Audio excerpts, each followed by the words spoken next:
So, like for me, I originally from Nigeria, moved over to Wales when we were about 3, and then I went to a predominantly white primary school. So I just tried to fit in, but because I was one of like only other 5 other not white pupils in like my class, I always felt like I was in the minority, and people would make fun of things that inherently made me black. So like the size of my lips, the size of my nose, even my hair as well. Because I had a really short hairstyle in primary school. So like I sometimes would go bald just because it's easier for my mum. People make fun of that because like it looks like I was a 60-year-old man. I wasn't. I was like 7. And yeah, it was just that. Like I never felt like I fitted in. And I remember in year 5, we started learning about race, and you know that's way too late to start the conversation about race. Like you'd already formed some prejudices and some racial opinions by then. And we looked at the speech of Martin Luther King. And I remember he used the N-word a lot, not as like a slur, but it was a political term at the time of his speech. And people, like the other white people that I was doing it with, they would kind of look at that and they would use that word out in the playground. And for me, knowing what it meant, I was offended. And for them, it was ignorance is bliss. Like, they didn't know what it meant. They didn't think, oh, if it doesn't offend me, then how could it possibly offend someone else with a different culture? There was just that fundamental lack of understanding for my culture and where I was coming from. And that led to a lot of racial abuse for me growing up in primary school. And definitely something that I was like, it would just be so much easier if I had white skin. Like, all of this wouldn't happen. And like that is something I've had to grow in. Like that is something I've talked to God about. And like I always get this one verse reminds me. It's Genesis 50 verse 20. Like Joseph's verse, and it's like it's you intended to harm me, but the Lord intended it for good. And for me, that was like really insane because I think back to my primary school moments and like I was always so upset. Like I'd go home, start crying. I talk to my mum about it. And like it would be a weekly thing. Like it was something that would happen, and people wouldn't even notice that they would offend me. They would like just say something, and I wouldn't take it in the moment, but I'd go home and then cry about it. But like God's just reminded me that everything that happened there still has a purpose, and that's something that I found really really insane, like really just really encouraging. Definitely over the past few months. I'm sitting here from probably the exact opposite experience. So I grew up in small towns and villages. I don't think there was a single person that wasn't white in my primary schools, and there was one family that I remember in my entire education in high school who wasn't white. And so all those things that you're saying that you're facing in those daily battles and those daily prejudices, I would not have faced any of them. I don't think I was inherently racist as a kid, but I had no opportunity to even explore or understand it. It was just everyone's white, and so you didn't even think about race or think about colour. It just wasn't a question that was, and equally it wasn't something that was taught, because why would they? They just didn't think it was something that they had to be addressed. Yeah, but it's interesting just hearing it, because I've never sat and thought that I've grown up in that privilege. But it makes massive difference, doesn't it? In even at a young age, experiencing that. What about you, Autumn Louise? So I am English. I grew up in a small town, and it was very, predominantly white.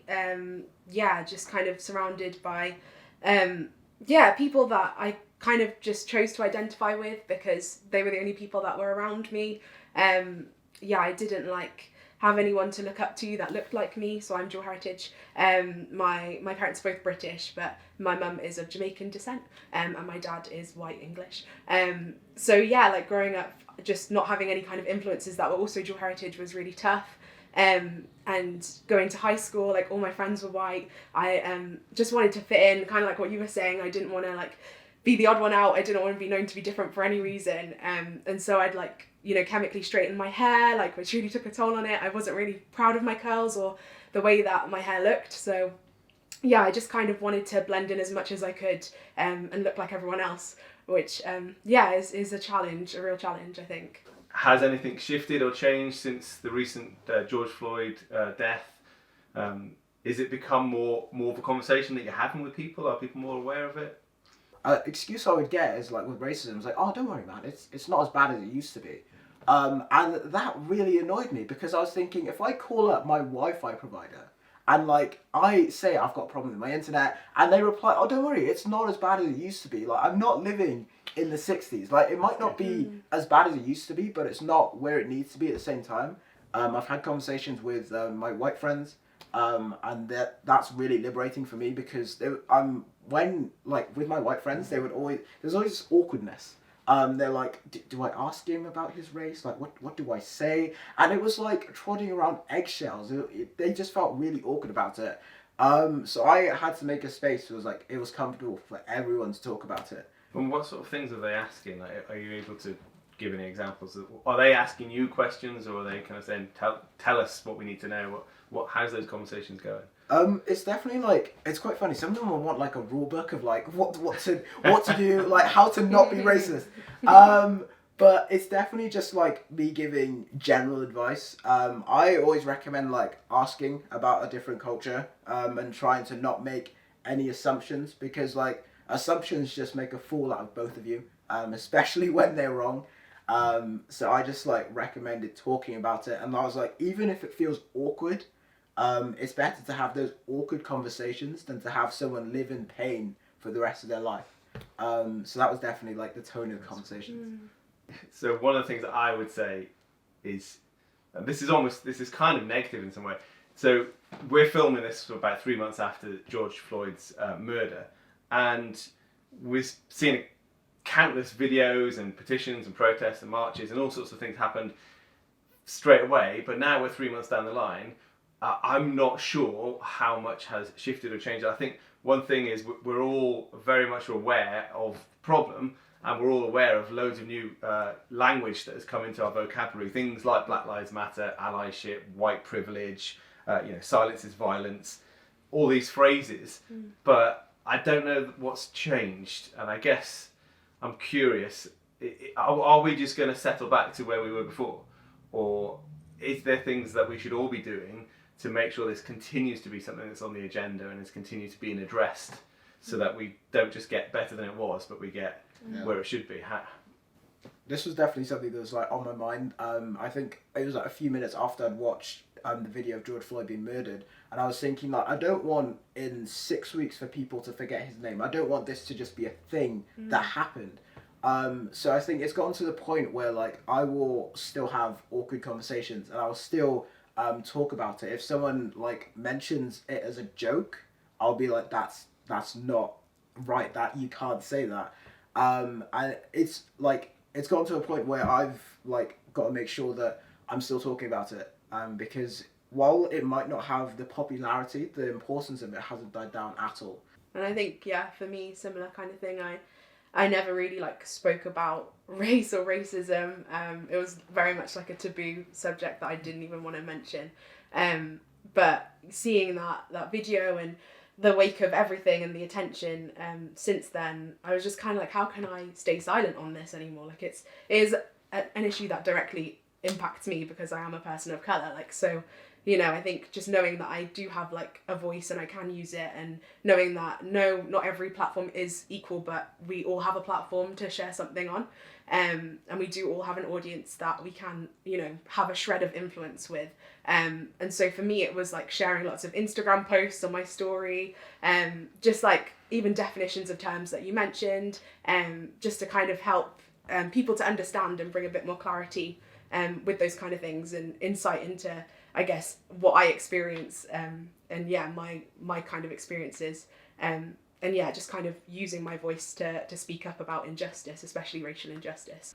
I guess there is a right way to deal with stuff, and there's a wrong way. There is a level of anger that is probably justified, but how we deal with this stuff is important. And I guess for us as Christians, we need to be looking to God for our example as to not only how we should act in the first place, but how do we deal with injustice and how do we respond to it. What have you guys found, your relationship with God? How has that helped you frame this kind of conversation, or what you do? I think it was just so nice to come to God and be honest. There was days I was just shouting. I think Jesus flipping the temple tables. I now know how Jesus that righteous anger felt, and I didn't want to stay in that place. I asked God, like, right, God, what can I do? Because this emotion had to be tied to action, otherwise it would just lead to my own frustrations. So it's definitely just like me asking God, what can I do? What can I do to remind people that these are your children? And God was just like, keep talking, keep speaking, because I've set these words on your lips for you to say, and don't be afraid. It might feel awkward, or it might just feel like you might not be achieving something, but just keep doing it and keep talking. I think, for me, I think just coming back to identity and what that means, and knowing that I am a child of God, that I am made in God's image, like it says in Genesis, and kind of just realizing that doesn't just affect me, it doesn't just describe me, it describes everyone. And so whenever there is conversations that I had, just kind of knowing that there is grace, that we are going to get it wrong, we are human, but knowing that God can totally bring and help forgiveness as well, where there has been past hurts, or any things that we've had to battle through, or comments that have been made. And I think just taking it to God and being like, this really hurt me, what this person said, like, will you help me to forgive them? Will you help me to love them as you love them? Because like the golden rule is like to love your neighbor as yourself. And that's something that we all really need to demonstrate, and all need to actively fight for as well, and let that be seen in our society. I think on the back of that, I saw a lot of people kind of were like putting on their stories, like, if you don't agree with like the Black Lives Matter movement, like, just remove me, just get away from me. And I thought of putting that in my story. I thought like that would be better. And then I had this like quiet whisper from God, and I think it's always the nudges that are really like, that's what God wants you to do. And God was just like, don't say leave, but actually tell them to come in and talk with them. So I'm thinking like Zacchaeus and Jesus, and like everyone else is like, what are you doing, Jesus? And Jesus is willing to be unpopular to make sure that the marginalized are heard. Not even the marginalized, the people that people didn't care about, the tax collectors. And I just felt like God was saying to me, even if they don't agree with it, then talk to them. Why don't they agree with it? Have this conversation with them, because if you leave it in silence, then you'll end up leaving someone else in the pain that you felt in primary school. And I was like, God, I can't do that. So I just had, I couldn't put that in my story, and I just made this a priority to talk to people about it. But if someone was watching this, and they say, what one thing could they take away from this conversation? What thing would you want them to take away from it? What bit of advice would you give? I think I'm thinking of the word prejudice, and prejudice has got that like prefix pre, so before.